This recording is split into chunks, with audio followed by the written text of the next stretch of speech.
this was a glorious read. I retweeted it on X yesterday when I saw it.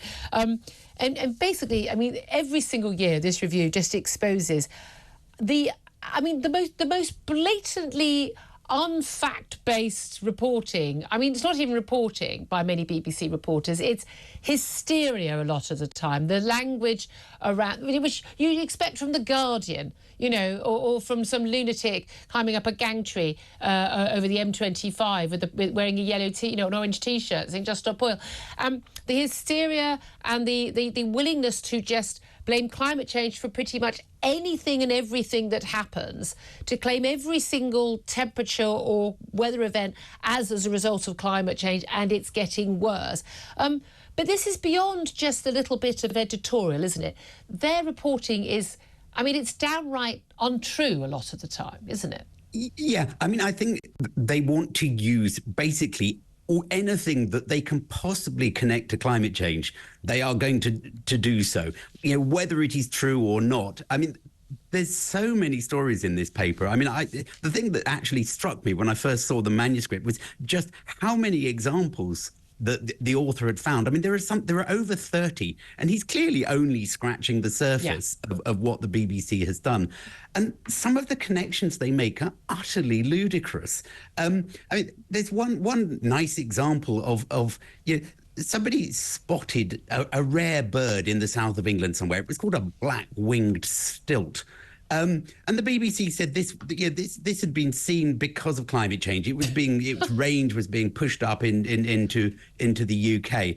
And you only have to look for a moment at the ornithological records to see that this bird has been seen in the UK since at least the 17th century.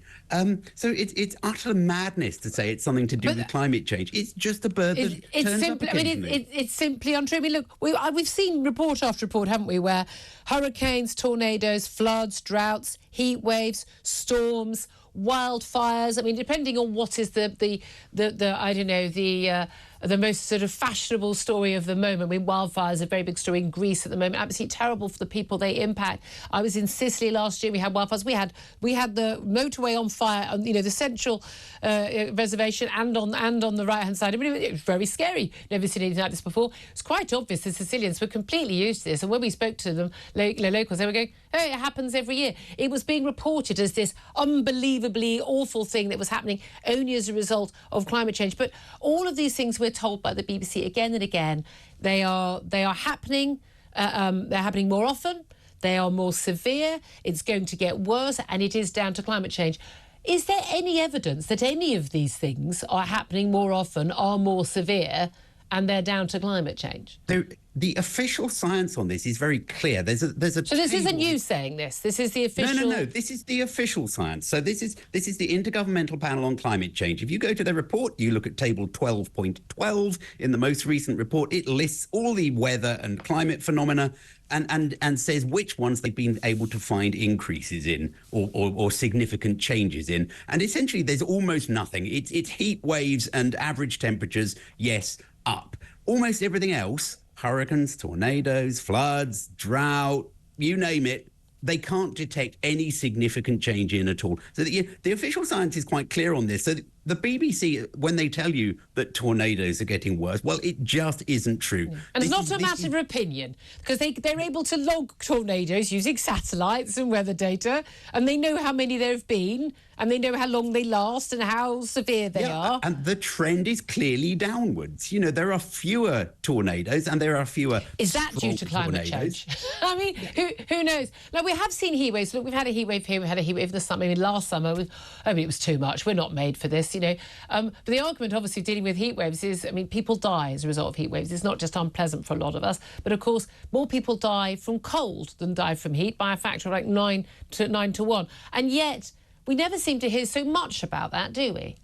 No. I mean, and this is the thing, you know, it's the old journalistic thing of, you know, if it bleeds, it leads. And of course, you know, if you can say that more people are dying of heat, then that, of course, that is scary and suits the narrative. But all those people who are not losing their lives because winters are less warm, we don't hear about. It is a remarkable fact that even in countries like India and Australia, Mm. more people die of cold than of heat. That Even in really hot, quite even a in surprise, countries that isn't can it? get hot.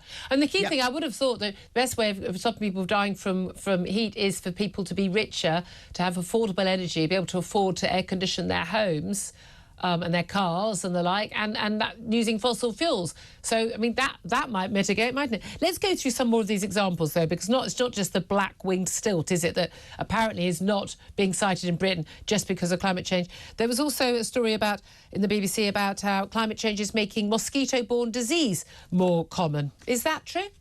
Yeah, so they're talking about one particular species of mosquito, the tiger mosquito, and they say that, because of climate change, its range is moving north, and therefore it's going to bring these diseases to the UK. The problem is that the tiger mosquito lives quite happily in hot countries, and it lives quite happily in cold countries. It can survive freezing cold winters in Korea, no problem at all. No factor there. Climate change will make no difference to it. None at all. What about climate change apparently was blamed for... And again, this is when reporters or the news website, the BBC, saying, this is due to climate change. The fatal train crash in Stonehaven.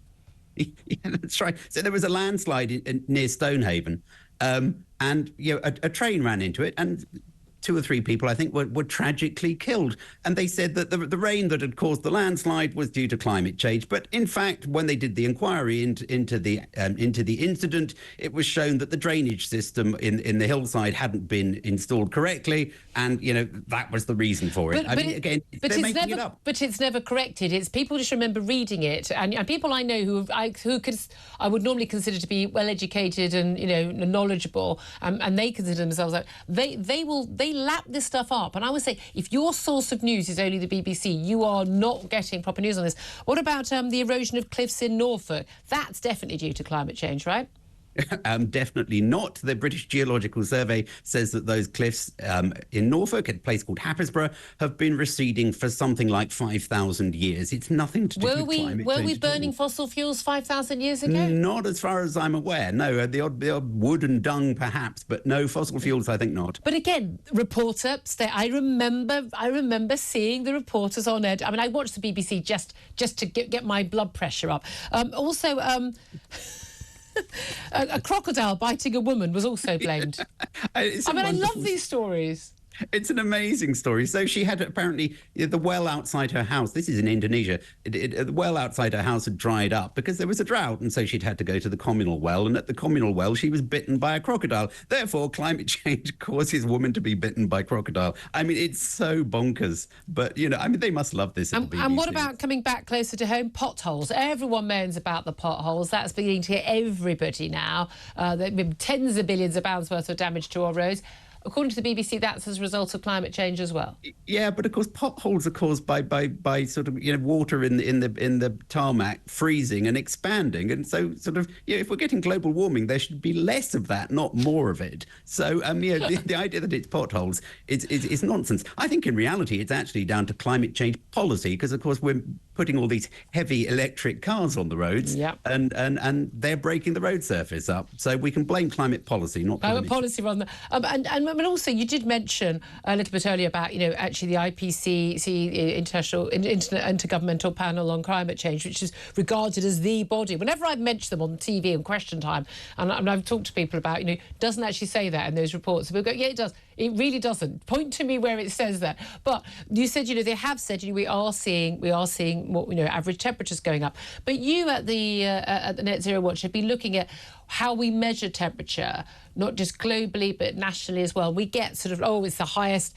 Everyone's really surprised that we had the hottest day of the year in the middle of summer in August in this country. I mean, knock me down with a feather. I assumed it was going to be in January, Andrew. But never happened when I was a kid. That didn't happen before we had fossil fuels. But in terms of how we measure temperature in this country, an awful lot of the information we're getting on temperature now is frankly bunkum, isn't it? I think there are severe problems with the surface temperature records. So we have weather stations around the country which are very dodgy because they're not maintained properly, and they don't go back very far. The coverage is mainly in the developed world. There's not a lot of coverage in the rest of the world. So yeah, that data is very dodgy. We have satellites as well, which give you better coverage, but obviously the record's much shorter. I think it's probably fair to say that it has got warmer. Yes. But it is very Well, hard we're to coming out say of an ice age, so it would get warmer, wouldn't it? absolutely, there's that. Yeah, it is very hard to say whether what we're seeing is anything out of the ordinary at all. For that, you need these great big climate models, the computer simulations of the climate, which are really, really dodgy. Well, and also, I mean, yeah, you put in your assumptions, and then, of course, those assumptions will drive the output. But in terms of the temperature gauges, we often have, the highest temperature recorded, near Heathrow. If you've got a temperature gauge somewhere which used to be basically lovely fields and is now full of tarmac, with plane engine hot fumes on a hot summer's day, I'm not surprised if you get a high temperature reading. That one comes around year after year.